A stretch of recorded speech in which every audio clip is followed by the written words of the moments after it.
अस्सलाम वालेकुम दोस्तों, मेरा नाम है जुनैद जमाल। आज हम इस वीडियो में बात करेंगे लखनऊ पैक्ट की। आखिर लखनऊ पैक्ट है क्या और इसकी तारीख में इतनी अहमियत क्यों है, और मुसलमान लखनऊ पैक्ट को मिसाक लखनऊ के नाम से क्यों याद करते हैं। मज़ीद जानते इस वीडियो में। अगर हम गौर करें, सेशन तो इंडियन नेशनल कांग्रेस का था, फिर ऑल इंडिया मुस्लिम लीग यहाँ कर क्या रही थी। आखिर लखनऊ में ऑल इंडिया मुस्लिम लीग और इंडियन नेशनल कांग्रेस इकट्ठी क्यों हुई और कैसे हुई। अगर हम बात करें इस एग्रीमेंट की, तो ये ऑल इंडिया मुस्लिम लीग और इंडियन नेशनल कांग्रेस के दरमियान हुआ। सबसे बड़ा सवाल यहाँ पे ये आता है, आखिर वो कौन सी वजह थी कि ये दोनों पार्टीज़ यानी ऑल इंडियन मुस्लिम लीग और इंडियन नेशनल कांग्रेस एक साथ आईं, और वो कौन से एग्रीमेंट्स थे जिन पर दोनों पार्टीज़ ने साइन किए। मज़ीद जानते हैं इस वीडियो। कायद-ए-आज़म मोहम्मद अली जिन्ना जो ऑल इंडिया मुस्लिम लीग के प्रेसिडेंट थे, और दूसरी तरफ इंडियन नेशनल कांग्रेस के प्रेसिडेंट अंबिका चरण मजूमदार थे। इन दोनों ने लखनऊ में 1916 में एक सेशन मुनक्किद करवाया जिसको लखनऊ पैक्ट के नाम से याद किया जाता है। 1916 के लखनऊ पैक्ट से पहले हमें ये देखना होगा कि आखिर वो कौन सी वजूहात थी जिसकी बिना पर मुस्लिम हिंदू यूनिटी नज़र आई। ये बात है 1905 यानी पार्टीशन ऑफ बंगाल की। बंगाल के दो हिस्से हुए, वेस्ट पार्ट जो हिंदू मेजॉरिटी का हुआ, ईस्ट पार्ट जो मुस्लिम मेजॉरिटी का हो गया। पार्टीशन ऑफ बंगाल से मुल्क भर में प्रोटेस्ट शुरू हो गए।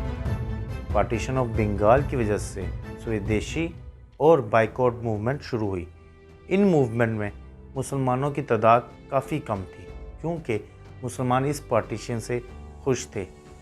तकसीम बंगाल से पहले मुसलमान माइनॉरिटी में जबकि हिंदू मेजॉरिटी में थे, और इंडियन नेशनल कांग्रेस इसके ख़िलाफ़ एहतजाज कर रही थी और हिंदू उनके साथ थे। इंडियन नेशनल कांग्रेस और दीगर प्रोटेस्ट ने मुसलमानों को इस बात पर गौर व फिक्र करने पर मजबूर किया कि मुसलमानों के हकूक़ ख़तरे में हैं। उन्होंने एक कमेटी तश्कील दी जिन्होंने मुस्लिम लीग की बुनियाद रखी।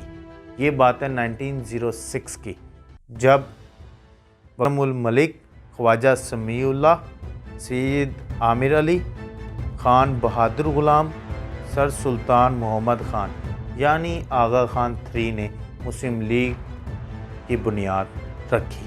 पार्टीशन ऑफ बंगाल और ऑल इंडियन मुस्लिम लीग के क़याम के बाद मुसलमानों का ख्याल था कि वो अंग्रेज़ी हुकूमत के साथ मिलकर काम करेंगे, लेकिन आहिस्ता आहिस्ता ऐसे वाक़यात रोनुमा हुए कि इसके बाद मुसलमानों को बरतानवी पॉलिसी की समझ आ गई। उनमें government of Indian act 1909, annulment of Bengal partition 1911, उसके बाद फर्स्ट वर्ल्ड वॉर 1914 में मुसलमानों को बरतानवी पॉलिसी की समझ आ गई। अगर हम बात करें गवर्नमेंट ऑफ इंडियन एक्ट 1909 की, जिसको मिंटो मॉर्ले रिफॉर्म के नाम से याद किया जाता है, इसमें लेजिस्लेटिव काउंसिल के लिए सेपरेट इलेक्टोरेट मुतारिफ़ करवाया गया। आखिर सेपरेट इलेक्टोरेट थे क्या? इसी मुस्लिम मेजॉरिटी एरिया में सिर्फ मुस्लिम कैंडिडेट ही खड़ा हो सकता है और मुस्लिम ही उसको वोट डाल सकते हैं। यानी अगर किसी इलाके में 1000 लोग हैं और 600 मुसलमान हैं, तो वहाँ सिर्फ मुस्लिम कैंडिडेट खड़ा होगा और मुस्लिम ही वोट डालेंगे।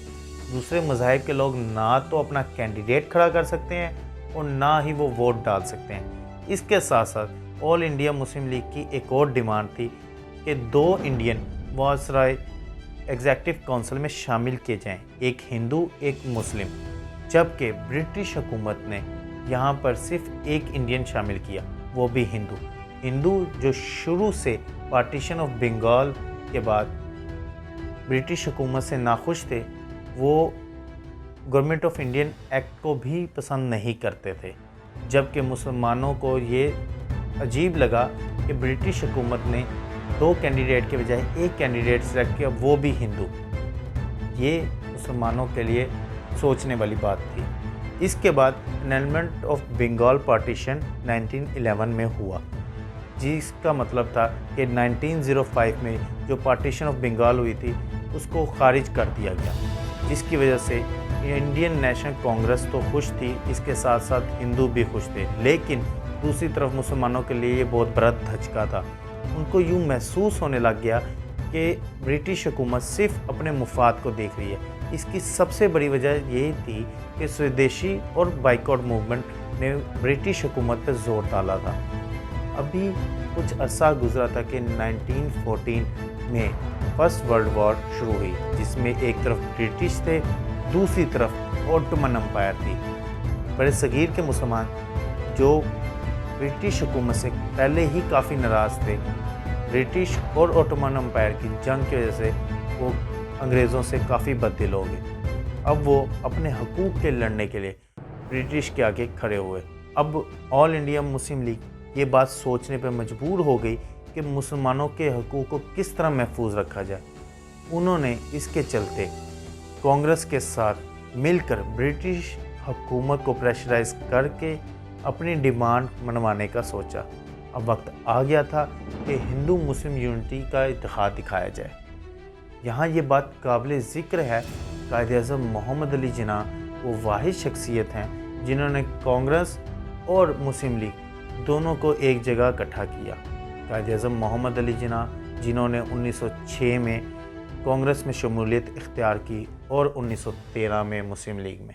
البتہ 1920 میں انہوں نے کانگریس سے استعفیٰ دے دیا، لیکن لکھنؤ پیکٹ کی صدارت قائد اعظم محمد علی جناح نے کی، جس کی بنا پر سروجنی نائیڈو نے ان کو ہندو مسلم کا اتحادی قرار دیا۔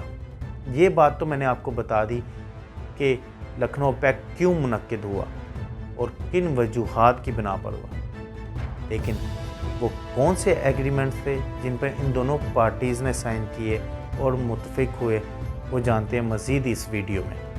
آل انڈیا مسلم لیگ اور کانگریس نے لکھنؤ پیکٹ کے سیشن میں جن معاہدوں پہ سائن کیا وہ یہ تھے: dominion status, representation in central legislative, separate electorate, introduction to communal vote, separation of judiciary from executive legislative council terms, secretary اور اسٹیٹ آف انڈین افیئرس۔ یہ وہ معاہدے تھے جن پہ دونوں پارٹیز نے متفق ہوئے اور اس پر سائن کیے۔ لکھنؤ پیکٹ میں ڈومیننٹ اسٹیٹس کے معاملے پر دونوں ممبران یعنی قائد اعظم محمد علی جناح اور امبیکا چرن اس بات پر متفق ہوئے کہ دونوں پارٹیز کو ایک ساتھ مل کر انڈیا میں سیلف گورنمنٹ کی ڈیمانڈ کرنی چاہیے۔ اس کے بعد ریپریزنٹیشن ان سینٹرل لیجسلیٹو کے معاملے پر قائد اعظم محمد علی جناح اور امبیکا چرن متفق ہوئے کہ منٹو مورلے ریفارم میں سینٹرل لیجسلیٹو کی تعداد جو 60 ہے اس کو بڑھا کر 150 کر دینی چاہیے، اور اس میں کم از کم 75 لوگ انڈین ہونے چاہیے اور 75 کے ایک تہائی یعنی 25 مسلمان ہونے چاہیے، جس پر دونوں پارٹیز کے ممبران متفق ہوئے۔ اس کے بعد سیپریٹ الیکٹوریٹ کے معاملے پر قائد اعظم محمد علی جناح نے یہ ڈیمانڈ کی کہ ایک تہائی یعنی 75 کے جو 25 لوگ تھے ان کا سیپریٹ الیکٹوریٹ ہونا چاہیے، جس پہ امبیکا چرن متفق ہوئے اور مان گئے۔